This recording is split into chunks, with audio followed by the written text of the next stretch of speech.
All right, g'day and welcome to this video on how to write your own triathlon training program. I'm sure you're a bit skeptical at this point, probably think it's going to be rubbish, but hopefully as we get into it, you realize there is a lot of good content in here. So without further ado, I don't want to take up too much of your time with useless information, so let's get stuck in. So just quickly, who am I and why should you maybe listen to me? I am a 27-year-old professional triathlete from Australia. I have a background in Olympic weightlifting, transferred over to triathlon in around 2021. Within 3 years, I was a pro triathlete. I'm now ranked on the Professional Triathletes Organization. I also graduated paramedicine from Monash University in 2022. So I do have some background, formal education in physiology. And I did all of this completely self-coached. So bit hypocritical. I am a triathlon coach now, but this entire journey was completely self-coached. What are you going to learn today? So we're going to go through 5 phases, and there is a little bonus one at the end. We're going to learn to structure your week, how to set your intensity zones or how to create training zones, how to write your workouts, how to individualize your program, which is probably going to be the biggest part of this presentation and probably the bit that's most interesting to most people, and how to do race-specific training. The bonus module is going to be recovery, just some things to note and a little framework for helping you make decisions around if you're recovering or not. So let's get into part 1, how to structure your week. So this is literally the first part I would do when creating a triathlon training program, is make sure it fits your schedule, because most age group athletes, which you probably are, or amateur athletes, are more or less limited by your lifestyle and time restrictions, as opposed to any sort of physiological ceilings in terms of how much volume you can absorb. For the most part, you're going to be limited by time. So again, I just want to be clear going forward in this presentation. It's really hard to create presentations around rules for you to follow. So these are guidelines. I don't really want you to treat anything as set in stone.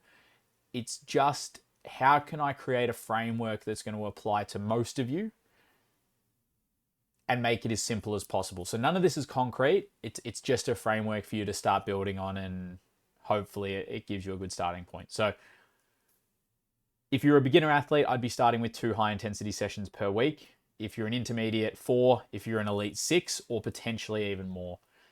The first part about creating your structure is deciding where you are going to put these sessions. So the key thing is, in general, making sure these high intensity sessions are separated by at least a day. So for a lot of beginners in my program, high intensity days would be Tuesday, Thursdays. So you've got Wednesday in between. Once we get up to 4 high intensity sessions, you would probably realize that there's no way you can space 4 days out in the week without having less than a day between. So that's when we would start stacking sessions into the same day, which is what we would call a double threshold.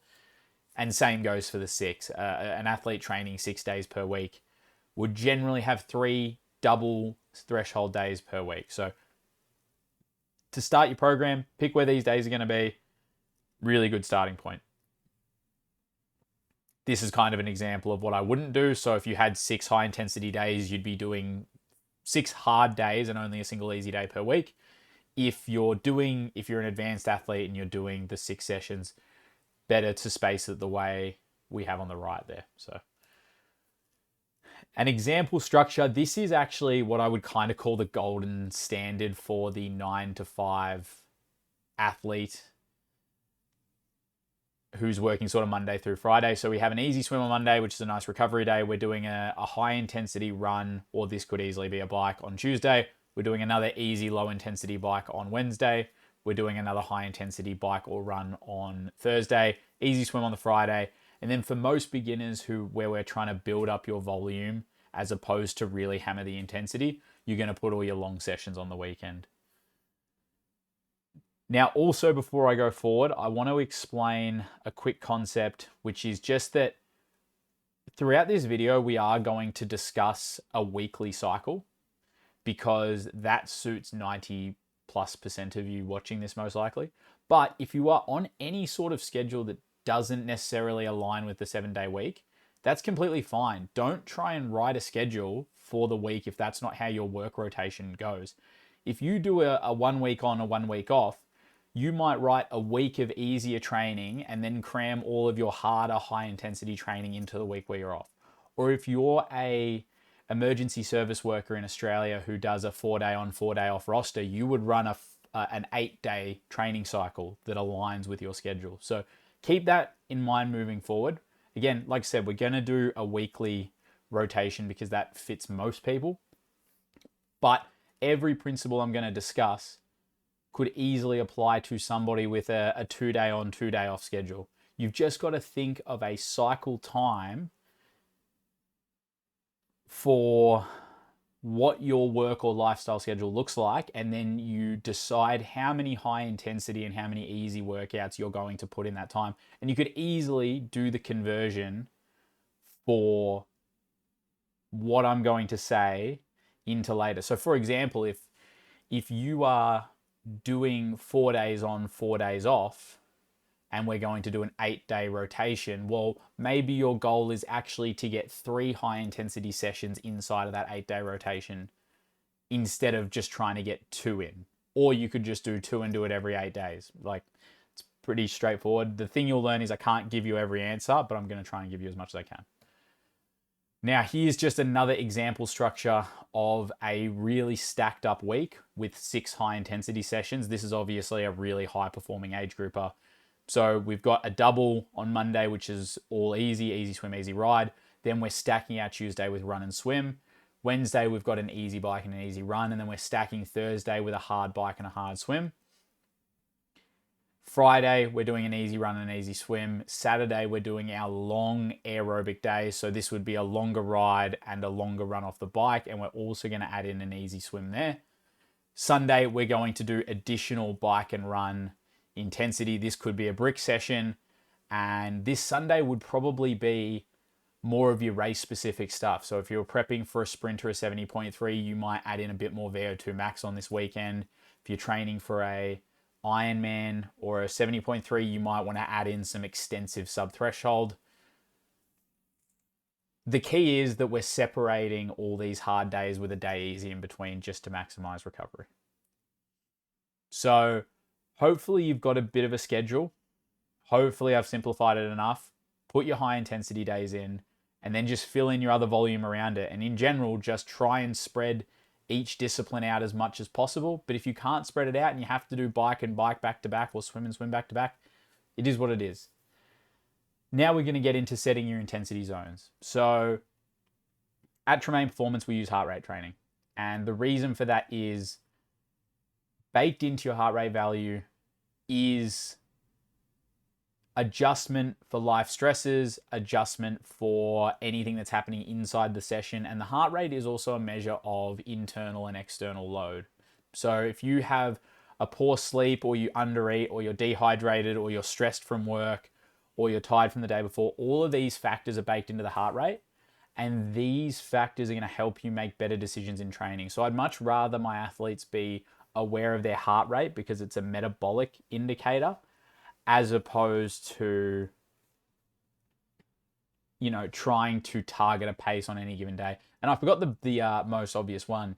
If you live in a hot environment, training to heart rate is a much better option because it's going to allow you easily to adjust for the changes in temperature throughout the day. So if it's cold one day, the heart rate will give you the green light to run a bit faster or ride a bit faster. If it's hot one day, you'll be having the brakes on, having to slow down pretty significantly to keep that heart rate in check. So first order of business is if you don't know your max heart rate, find it out. I've put 2 protocols up on screen, screenshot them. I'm not going to go through these, or look up any max heart rate protocol that you would like, take the value from that, add 1 or 2 beats, and that's what we're going to run with to start. And this is the general early heart rate model that I use for all my athletes. So if I don't have much data on the athlete, this is what I'm using. So again, screenshot this. This is the classic sort of 5-zone model. A lot of general resources that you get on Instagram or YouTube will reference a 5-zone model. Everyone's model will be slightly different. This is the one I use. So screenshot this. We're going to get into how you use these different intensities later, but you will calculate based on your max heart rate that you achieve these different zones, and now you know what you need to train at on particular days. And I want to be really clear, you have to do it on the bike and the run separately, as for 99% of you, you will have a much lower max heart rate on the bike than the run. So if you try to carry your run max heart rate across to the bike, you will massively overtrain. Now, in terms of swim intensity, this is a little bit more challenging. I think it's important to test so that you know you're improving. Obviously, if you do multiple time trials a few weeks apart and you don't improve, something needs to change in your swim training. So the simplest option is to pick a time trial distance between 400 and 1500 meters and just repeat that every sort of 6 to 8 weeks and just track progress over time. Option 2, which sort of aligns with what we're going to get into later.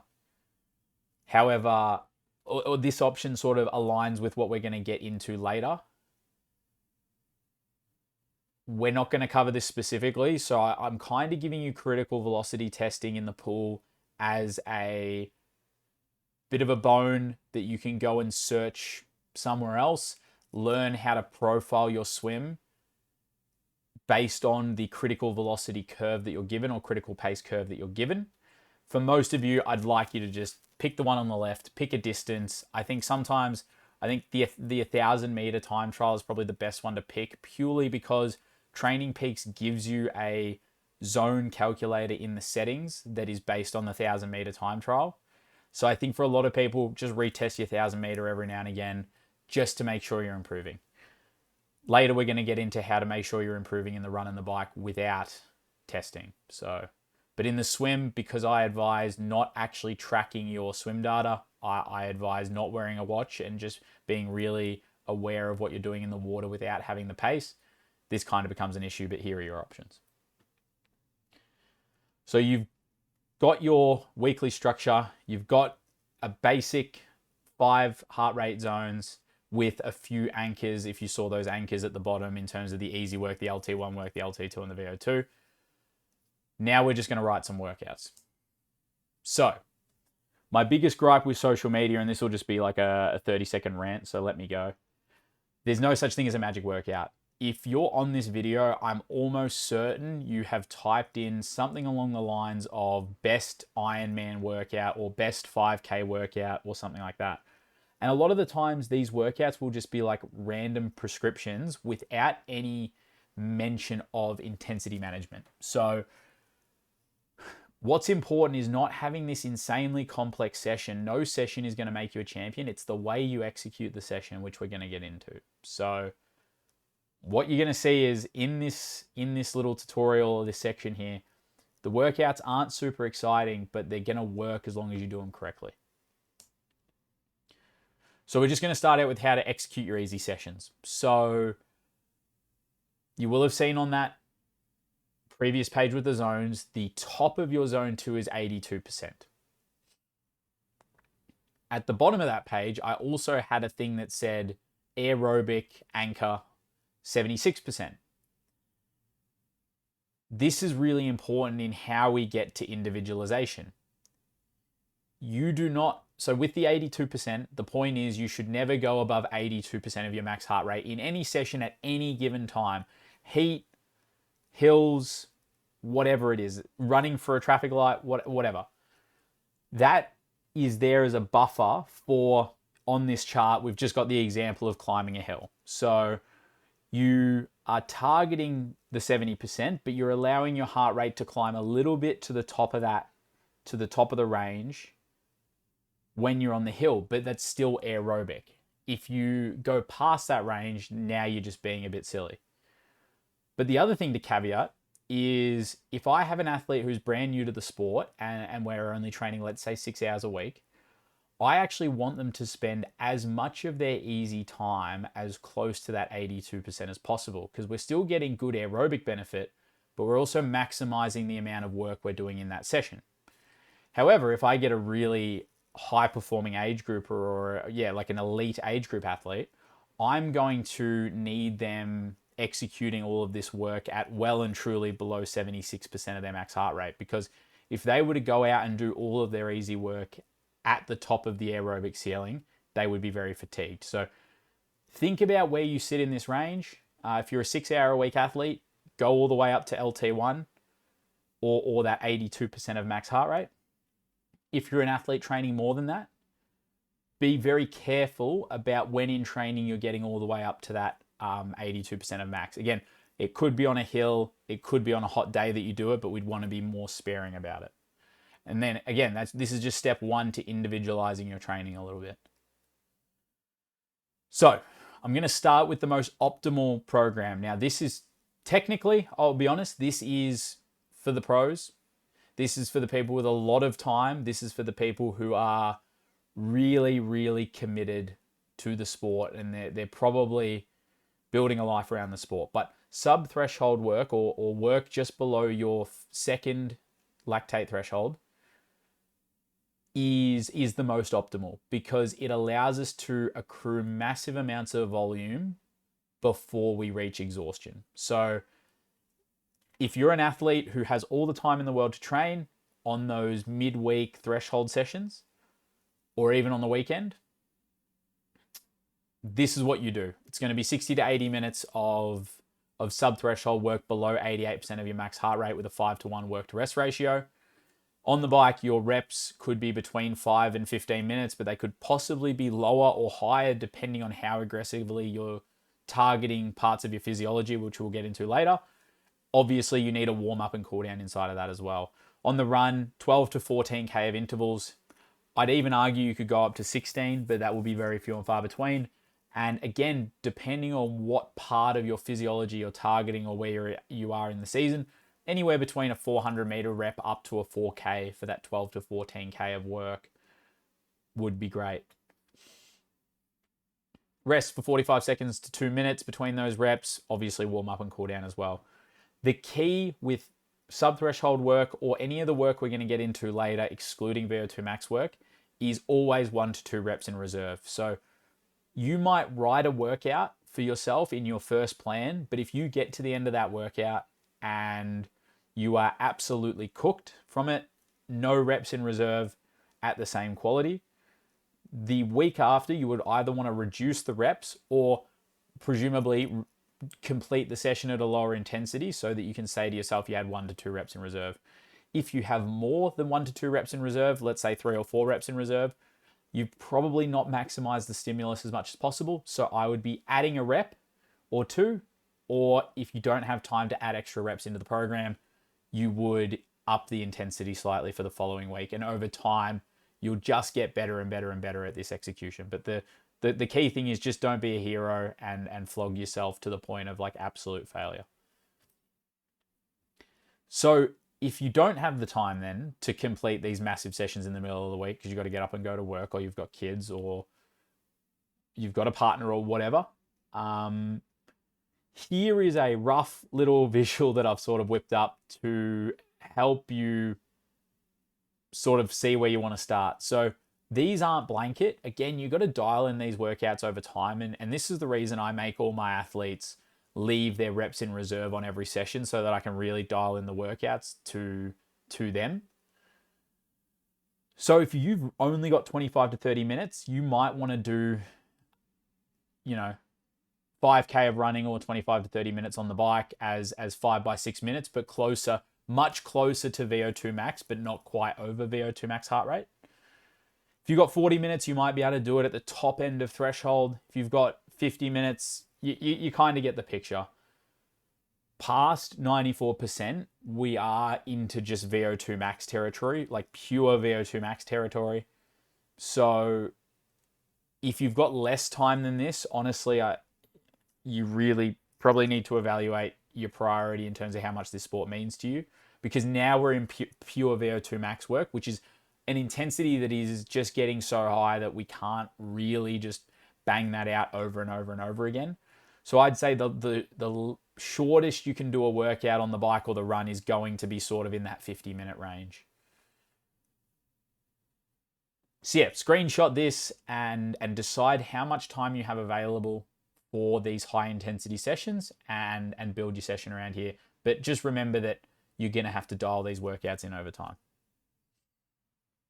Then part 3, we have VO2 max work. Or sorry, the last part of part 3, we have VO2 max work. So with VO2 max work, pretty much everyone does the same thing. I would say if you're a little bit more time restricted, you are going to go for a more classic style VO2 max workout, which could be 5 by 3 minutes with 3-minute recovery, or 4 by 4 minutes with 4 minutes recovery, because it's just going to be a little bit more time effective. If you have more time available, you're going to do the more Tabata style 40-20, 30-15, 40-15, large block workouts, which take substantially more time. But the goal is we need to be getting into that 94 to 98% of max heart rate range.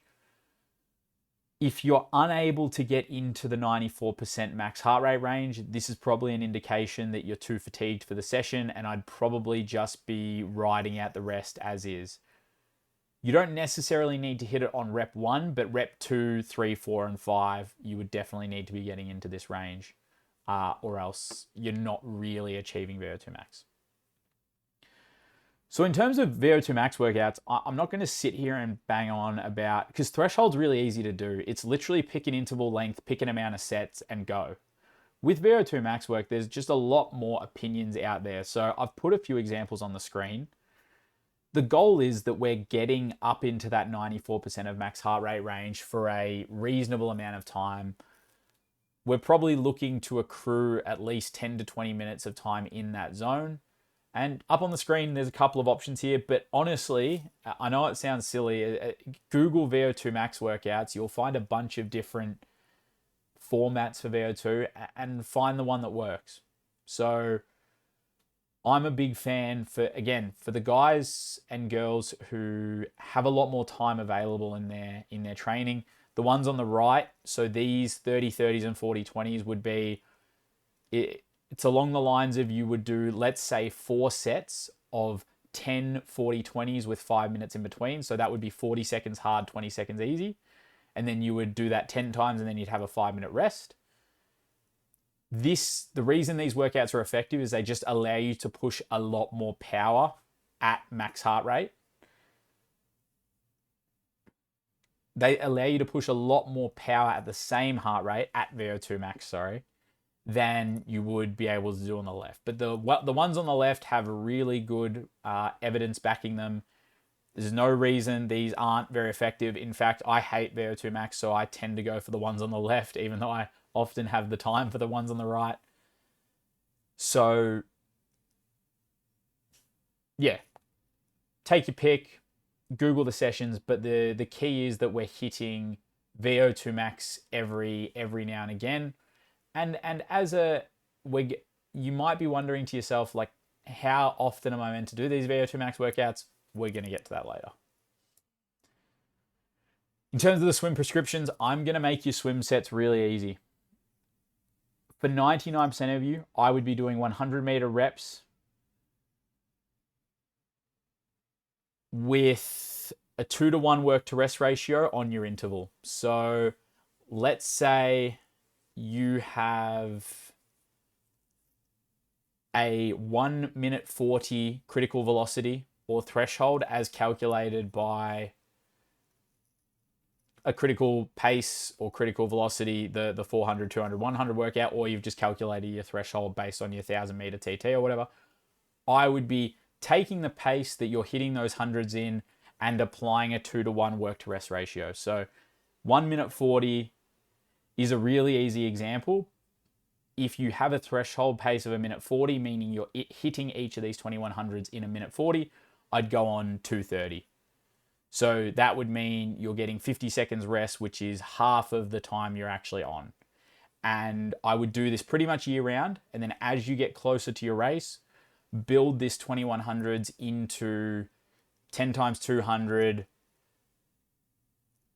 7 times 300, 5 times 400, 4 times 500, 2 times 1000, and then all of a sudden you're at race day and you should be okay.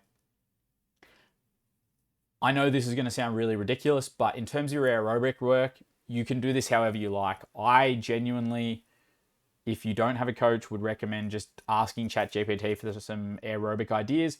Tell it the drills you like, tell it the equipment you have, and just ask it to write you a set that's, let's say, 3K.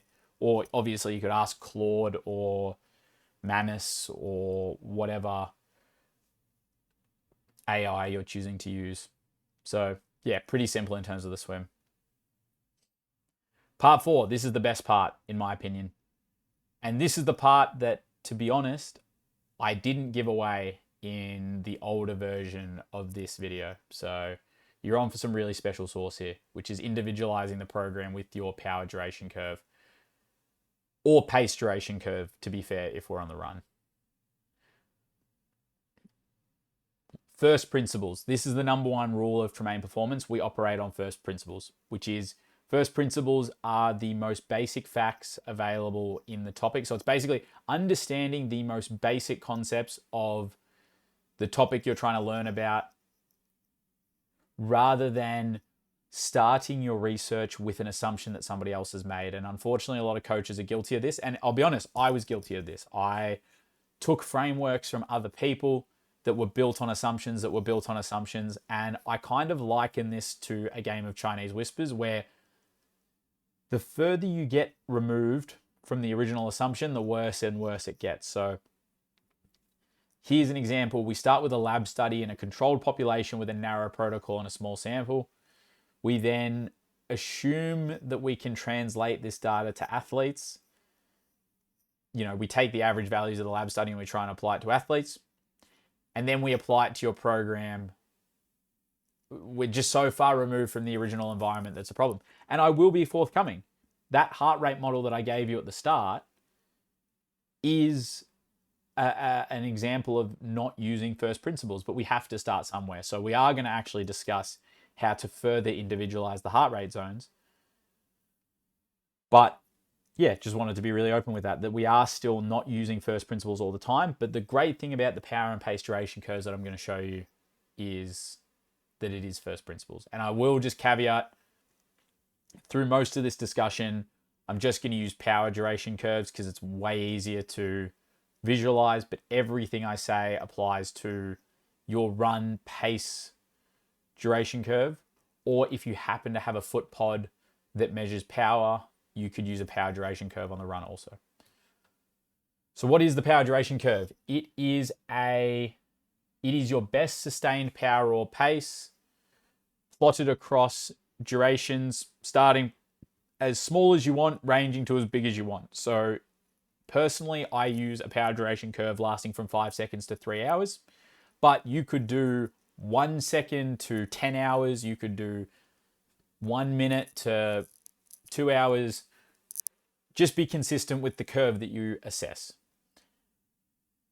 What this does is this profiles exactly who you are as an athlete. It doesn't make assumptions about your physiology. It reflects exactly what you've done in what time period.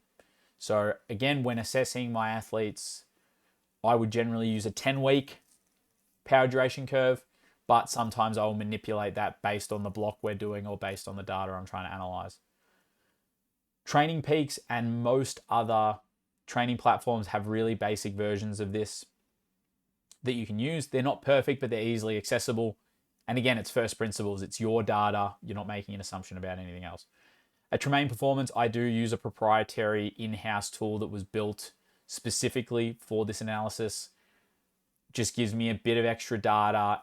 It allows me to normalize some sub-maximal efforts. It just gives a much more refined version of what we're about to talk about. But you can start with your own training application. It will have this. And if it doesn't have a power duration curve, get a new application. So that's kind of what it looks like. It's also important to understand that it is monotonic and it follows the power law. So the power duration curve will always decrease because obviously you can never sustain a In terms of your maximum effort, obviously you can go and do this, but in terms of the way the curve works, you can never have a higher power at a longer duration than a longer than a sorry, you can never have a higher power at a longer duration than a shorter duration. So the curve will always either go horizontally or down. If the curve moves horizontally, it just implies that you haven't done any efforts above, let's say you get to your 5-minute power and the curve is just dead flat. That just indicates that you haven't ever done a sprint above your 5-minute power. So now your 5-minute power also reflects your best 5-second power. So to make it really easy, there are profiles in between this, but the two main things you're looking for is you've got the flat profile and the steep profile. So the flat profile is exactly what it sounds like. It is a very bottom heavy, low drop off profile, which is really well suited to something like an Ironman or a 70.3. On the right here, we have a steep profile, which would be more suited to somebody like a sprinter. You see how we have a really nice short duration power, but it drops off to well and truly below what the flat profile has on the bottom end. So this person would be, maybe like a short course focused athlete, or they may even more than likely be some sort of this would probably be more reflective of like a sprinter in the world tour or something like that. And then obviously you can have all sorts of shapes in the middle, but the key is just looking at your curve often enough and tracking it so that you can see the changes over time, and learning how we're going to manipulate these profiles, which is what we're going to do. So how do we make sure we're progressing? So the goal almost always is to grow the curve, which means across all durations, we improve block to block, especially if you're a beginner. There's no reason that every 6 weeks, this curve shouldn't be entirely up higher. What we're not looking to do in most scenarios is pivot the curve, which is that diagram you see on the right, where obviously the person on the right has gone for a VO2 specific block or a short duration power block. So they might have done some neuromuscular efforts. They might have done VO2 work. They might have done some shorter threshold intervals. And what they've actually done is, yes, they've achieved the objective of lifting the top end, but they've actually reduced their bottom end. This would be something an advanced athlete might want to do going into a race, but for intermediate and beginner, you don't really want to grow a part of the curve at the expense of another part of the curve. The important thing and I'll give you a quick basic framework here, which is going to sort of anchor the rest of this conversation. You write a training block every 6 to 8 weeks. You check the power duration curve or the pace duration curves. If it's gone up, I would honestly just continue going with the same program you're going with. So you're probably doing a good amount of VO2, you're doing a good amount of long duration, you're doing a good amount of medium duration. Keep the program as it is. Until the point you see the curve doesn't move and it stays similar to the last week, or maybe only part of it moves, you will then want to target specific parts of the curve. So now we're going to be less general. So let's say in the final block, your long duration power stayed the same, but your short duration power increased a little bit. Well, in the next block, maybe focus more on the longer duration power by doing a bit more longer threshold work and really pushing the pace on some of those longer rides. And then if the whole curve comes up and it looks balanced again, we'll go back to your balance program. Mind you, inside this, we haven't added any volume. You've continued to grow without adding any time to your program. Once you start implementing targeted training and the curve tips instead of grows, well, now you need to increase your work somehow. Ideally, that's by adding time to the program, but if you're already maxed out in terms of your hours, you may just have to increase the intensity of the work you're doing. So I know we're getting a little bit complicated now, and I'm kind of probably talking a lot of waffle. But now we're going to talk about personalizing your heart rate zones. So when you start with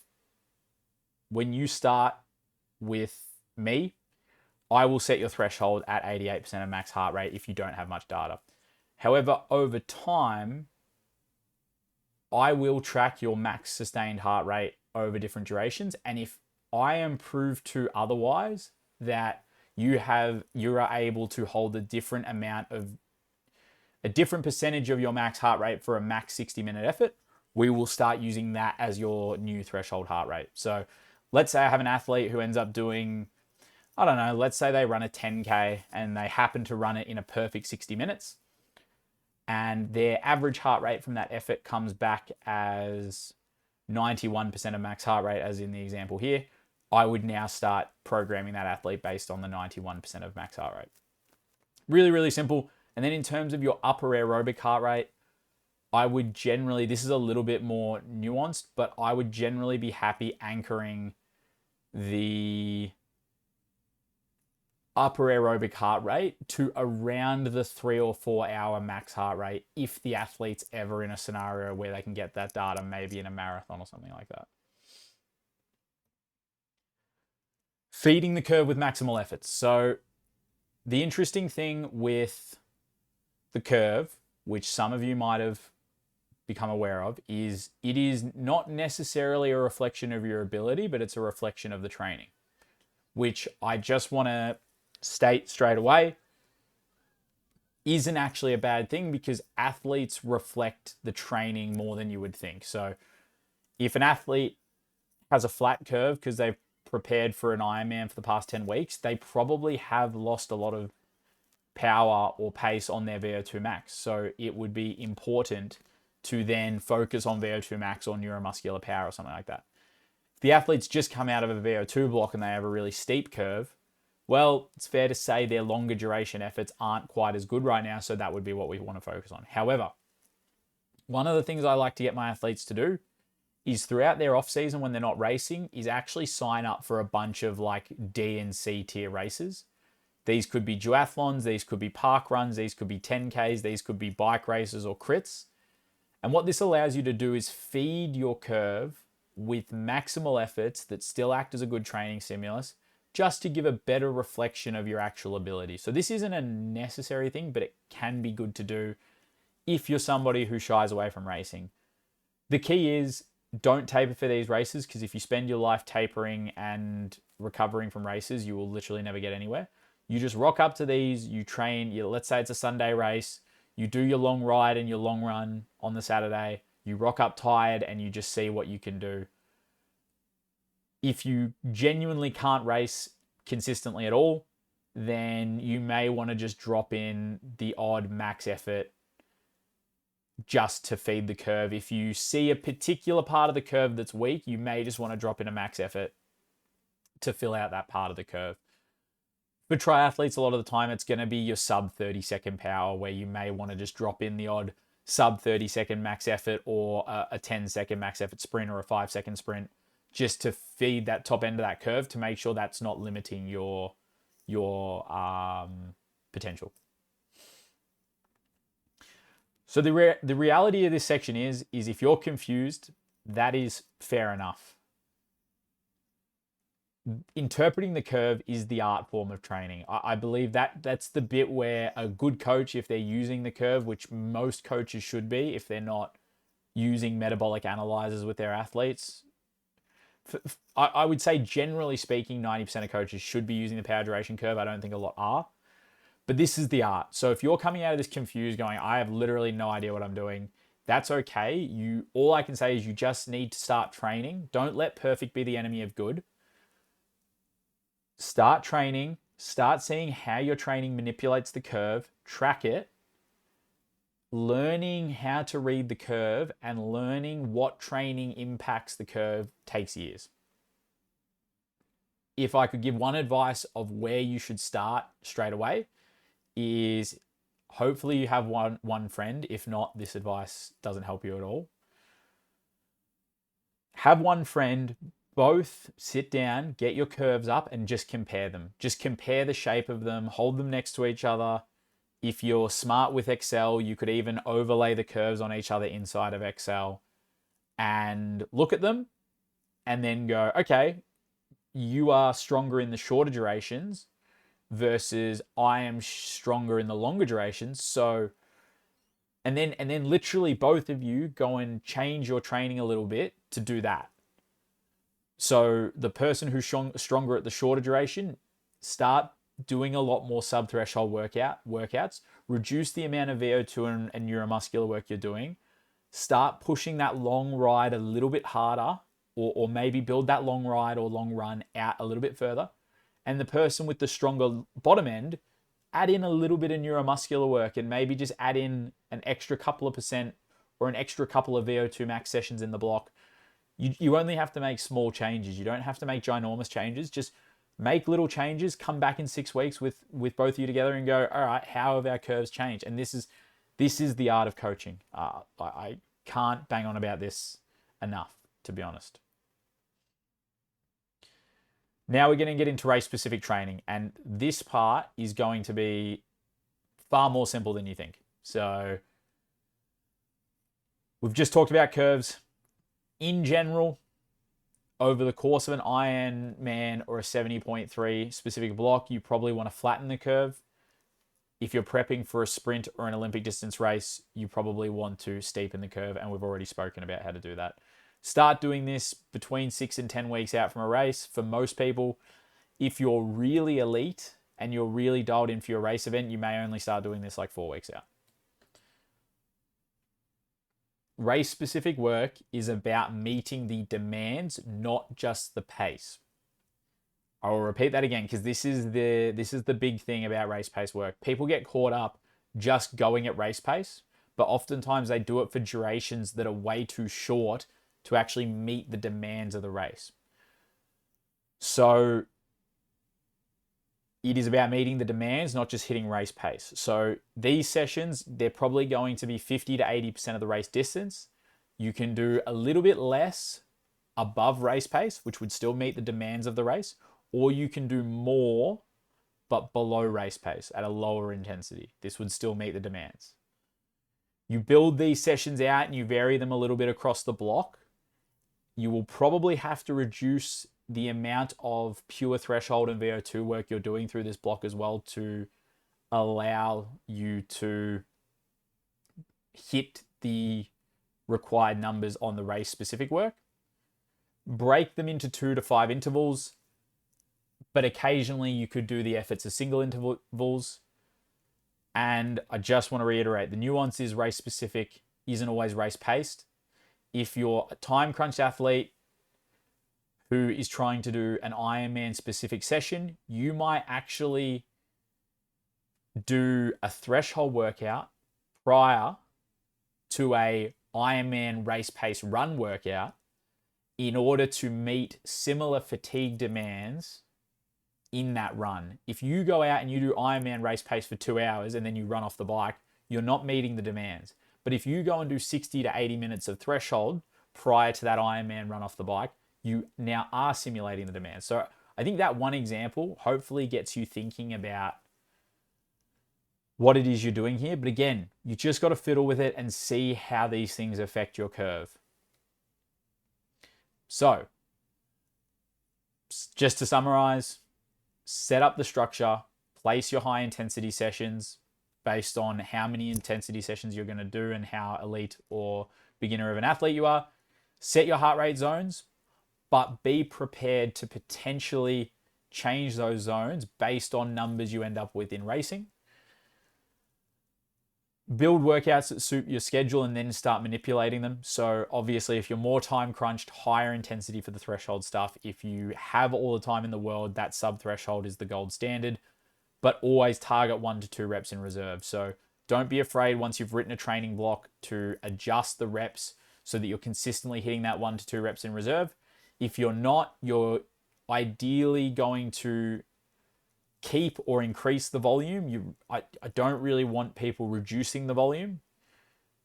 And then you just have to increase or decrease the intensity till you end up. But as a general rule, you always max out the time you have available. So Always go lower intensity, longer duration if available, as opposed to higher intensity, shorter duration. And then interpret your curve after every block. Save them. Do what you need to do. Every 4 to 8 weeks, check what changed. Pay attention to what you were doing for the thresholds, how many VO2 sessions you did. Track what durations grew and got left behind, and then target for the next block.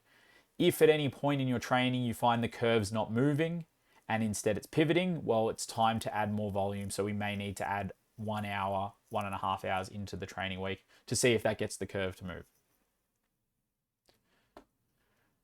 The bonus, recover harder, get faster. So this is my recovery triad, which I always bang on about. These are the levers you need to pull if you find you're not recovering.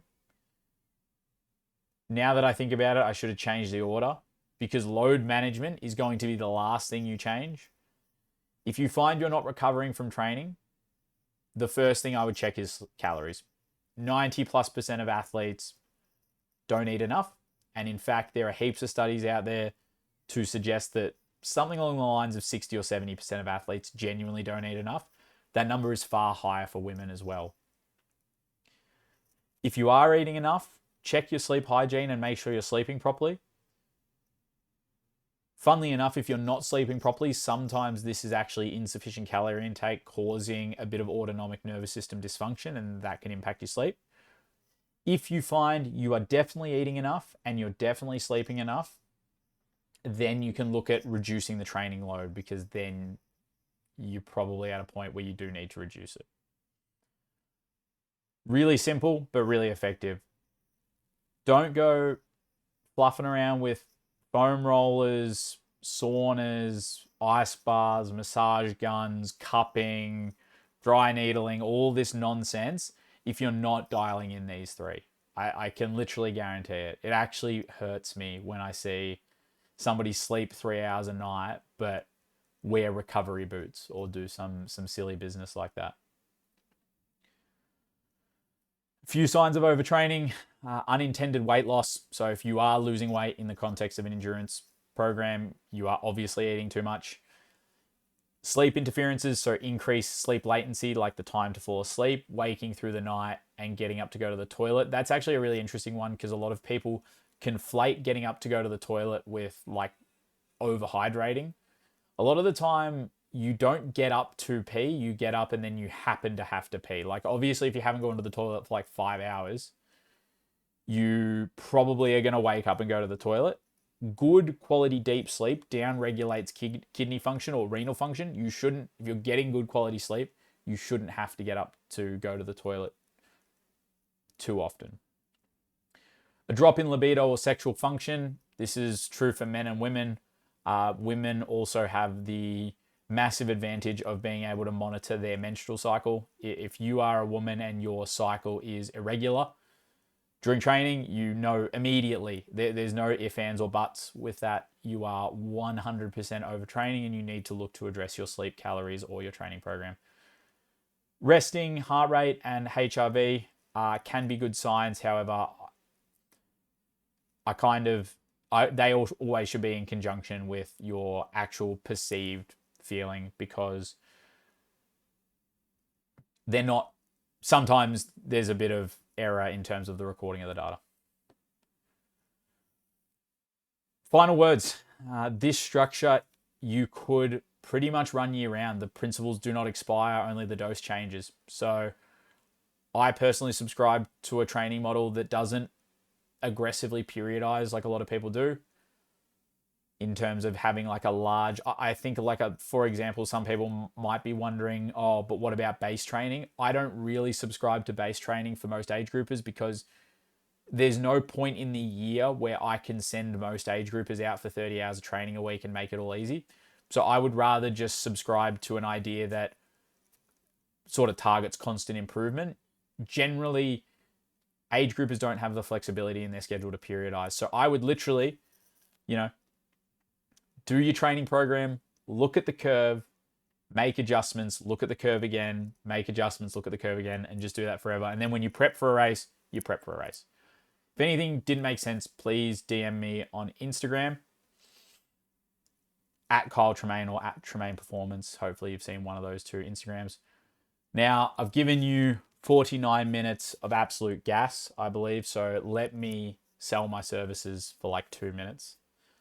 What do I offer at Tremayne Performance? The core of the service is your power duration curve interpreted and applied.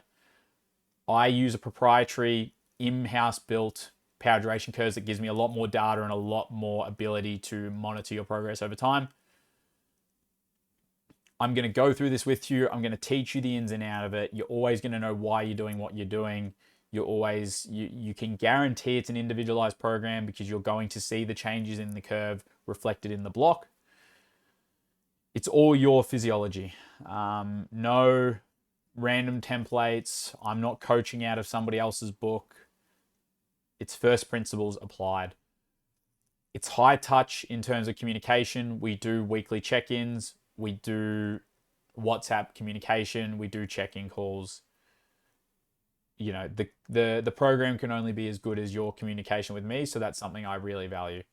And the program is built around your life. So whether you are a shift worker, a FIFO worker, you have a family, you're at uni, whatever it is, I have athletes training all the way from 4 hours per week up to 20 hours per week.